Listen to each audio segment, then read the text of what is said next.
من الشيطان الرجيم بسم الله الرحمن الرحيم وهم ينهون عنه وينأون عنه وإن يهلكون إلا أنفسهم وما يشعرون ولو ترى إذ وقفوا على النار فقالوا يا ليتنا نرد ولا نكذب بآيات ربنا ونكون من المؤمنين. معزز سامعین، حمد و ثنا کے بعد سورۃ الانعام کی 2 آیتیں ہم نے آپ کے سامنے تلاوت کی ہے. جیسا کہ مشرکین کفار کا قرآن مجید اور نبی کریم صلی اللہ علیہ وسلم پر ایمان رکھنے کے سلسلے میں رویہ پچھلی آیات کی روشنی میں ہم پیش کر رہے تھے کہ کوئی بھی بات وہ غور سے سنتے ہیں لیکن ایمان نہیں لاتے. اللہ نے اس کی وجہ بتلائی کہ اللہ نے ان کے دلوں کو سخت بنا دیا ہے، ایمان اور اسلام کی ہدایت وہ قبول نہیں کر سکتے. اور جب کوئی حق کی بات ان کے سامنے پیش کی جاتی، یہ نبی کریم صلی اللہ علیہ وسلم قرآن مجید پڑھ کر سناتے تو یہ کہہ کر ٹال دیتے یہ تو پرانے قصے کہانیاں ہیں. تو اس کے بعد والی آیت میں جو آج ہم نے آپ کے سامنے پڑھی ہے، اس میں اللہ تعالیٰ نے بیان فرمایا وَهُمْ يَنْهَوْنَ عَنْهُ وَيَنْأَوْنَ عَنْهُ کہ وہ خود قرآن سے رکتے ہیں اور قرآن مجید کی تلاوت کو سننے سے دوسروں کو بھی روکتے ہیں، دوسروں کو بھی قرآن مجید کی تلاوت سننے سے روکتے ہیں. وَإِن يُهْلِكُونَ إِلَّا أَنفُسَهُمْ وَمَا يَشْعُرُونَ اور یہ اس طرح کرتے ہوئے خود برباد ہو رہے ہیں لیکن اپنی اس بربادی کا انہیں شعور اور احساس نہیں ہے. تو اس آیت کا اصل مطلب کیا ہے؟ کہتے ہیں کہ مشرکین مکہ قرآن کریم کی صرف تکذیب پر اکتفا نہیں کرتے تھے، وہ خود جھٹلاتے تو تھے لیکن بلکہ لوگوں کو اس کے پڑھنے اور سننے سے بھی روکتے تھے کہیں اس سے متاثر نہ ہو جائے. تو آپ دیکھیں گے قرآن مجید کی خصوصیت ہے کہ وہ معجزہ ہے، لوگوں کو جھکانے والی ہے. آپ عربی زبان جاننے والوں کا حال تو چھوڑ دیجئے، وہ تو معنی و مفہوم سمجھتے ہیں، لیکن جس آدمی کو عربی زبان بھی نہیں آتی، صرف مطلق اس کے پاس قرآن مجید کی تلاوت کرنے کی وجہ سے آنکھوں سے آنسو جاری ہو جاتے ہیں.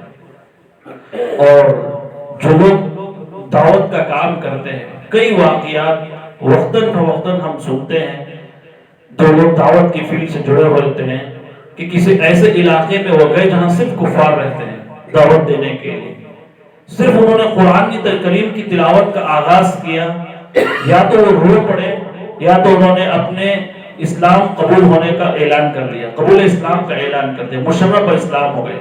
قرآن مجید کی وہ تاثیر ہے اور اس کا اچھا احساس تھا اللہ کے رسول صلی اللہ علیہ وسلم کے زمانے میں موجود کفار کو کہ اگر ہم یہ اللہ کے رسول کی تلاوت لوگوں کو سننے دیں گے تو ظاہر سی بات ہے لوگ متاثر ہوں گے اور اس میں بیان کیے گئے واقعات انہیں سچے نظر آئیں گے، لوگ اسلام قبول کر لیں گے، لہٰذا لوگوں کو قرآن مجید کی تلاوت سننے سے منع کر دیا جائے. یہی وجہ ہے کہ کہا جاتا ہے کہ نبی کریم صلی اللہ علیہ وسلم کعبہ میں، حرم میں کبھی بھی جب قرآن مجید کی تلاوت سنتے، قرآن مجید پڑھتے تو لوگ وہاں آتے جاتے تھے کفار و مشرکین. خصوصی طور پر جو لوگ مکے سے باہر سے مکہ آتے تھے تو انہیں کفار و مشرکین اور سرداران قریش باقاعدہ یہ وارننگ دیتے تھے کہ یہاں ایک شخص ہے جس کا نام محمد ہے، وہ دیوانہ ہے، پرانے قصے کہانیاں سناتا ہے، اس کی بات نہ ماننا. تو ایک شخص ہے جن کا نام طفیل بن عمر الدوسی ہے، طفیل بن عمر الدوسی. وہ جب کبھی وہ اچھے پڑھے لکھے ایجوکیٹڈ آدمی تھے، شاعر تھے، عربی زبان اچھی طرح جانتے تھے، تو اچھا پڑھا لکھا آدمی جلدی جو اسلام کی باتیں سمجھ جاتا ہے عام طور پر. لیکن کبھی ایسا ہوتا ہے اس کے برعکس کہ وہی آدمی زیادہ حجت بھی کرتا ہے، یہ بھی دیکھا گیا. تو طفیل بن عمر الدوسی مکہ میں داخل ہو رہے ہیں تو کفار مکہ نے انہیں روکا کہ آپ قرآن مجید کی تلاوت نہ سنیں، اس لیے کہ محمد دیوانہ ہو گیا ہے، مجنون ہو گیا، پاگل ہو گیا ہے.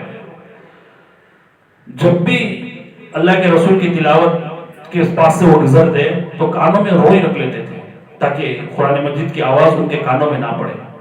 لیکن بارہا اس عمل کو انجام دینے کی وجہ سے انہیں یہ شعور اور احساس ہوا کہ میں ایک پڑھا لکھا آدمی ہوں, مجھے عربی زبان آتی ہے, میں شاعر ہوں, عربی زبان میں شاعری کرتا ہوں, اور محمد کا کلام جو ہے وہ سمجھ رہا ہے کہ محمد کا کلام ہے جبکہ یہ اللہ کا کلام ہے. کیونکہ ابھی وہ شخص نے ایمان نہیں قبول کیا.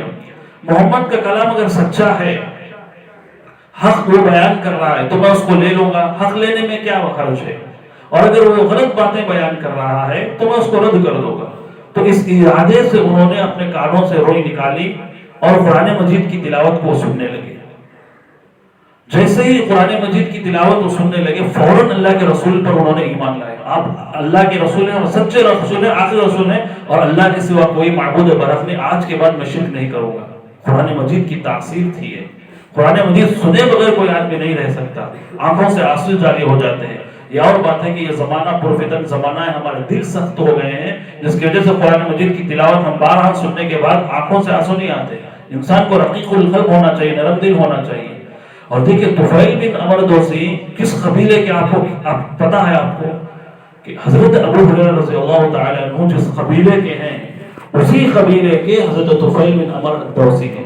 آپ جانتے ہیں کہ سب سے زیادہ جس صحابی نے روایتیں بیان کی ہیں وہ ابو ہریرہ رضی اللہ تعالی عنہ. کیا آپ کو معلوم ہے کہ ابو ہریرہ کا اسلام میں آنے کا سبب کیا ہے؟ یہی وہ شخص ہے طفیل بن عمر دوسی.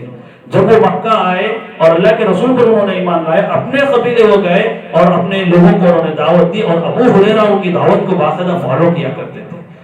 اب دیکھیں ابو ہریرہ کا کارنامہ 5374 روایتیں انہوں نے بیان کی. صحابہ میں سب سے پہلے نمبر جن لوگوں نے سب سے زیادہ روایتیں بیان کی وہ ابو ہریرہ رضی اللہ تعالیٰ عنہ.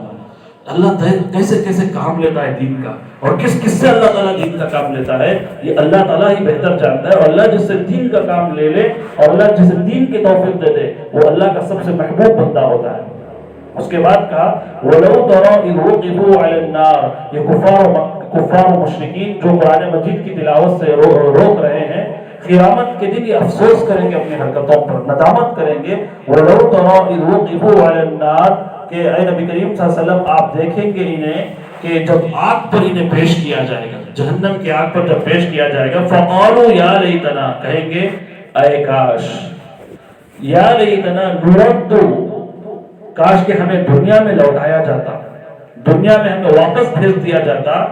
وَلَا نُكَذِّبُ بِآيَاتِ رَبِّنَا, یہاں قرآن مجید پر ایمان نہیں لاتے تھے, انکار کرتے تھے اور لوگوں کو بھی قرآن مجید کی تلاوت سے روکتے تھے. اب یہاں کہہ رہے ہیں جہنم کی آگ کو دیکھنے کے بعد کاش ہم اپنے رب کی آیتوں کا انکار نہ کیا کرتے, رب کی آیتوں پر دنیا میں ایمان رکھا کرتے, یہ زیادہ ہمارے لیے بہتر ہوتا. وَنَكُونَ مِنَ الْمُؤْمِنِينَ, اور کاش ہمارا شمار بھی مومنوں میں سے ہوتا.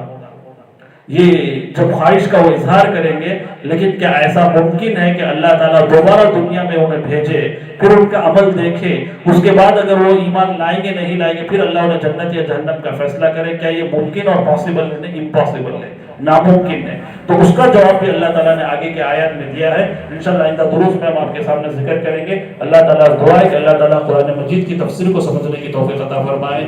آمین. وآخر دعوانا الحمد للہ رب العالمین.